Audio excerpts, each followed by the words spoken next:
আসসালামু আলাইকুম। সকালবেলা ছোট ছেলেকে নিয়ে বের হলাম বড় ছেলের বাসায় যাওয়ার উদ্দেশ্যে।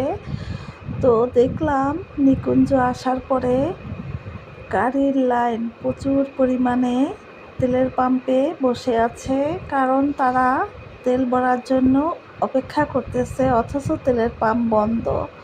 দেখেন কি অবস্থা, কত বড় লাইন, অথচ আসলে বিশেষ ক্ষতি হচ্ছে, বিশেষ করে যারা পাঠাও চালাচ্ছে তাদের।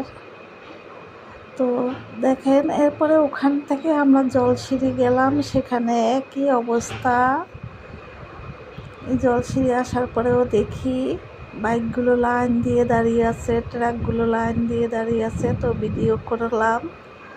তো যাই হোক, আসলে এর সমাধান হওয়া উচিত, জানি না কবে কি সমাধান হবে। সবাই দোয়া করবেন যেন সবাই ভালো থাকে। আলহামদুলিল্লাহ।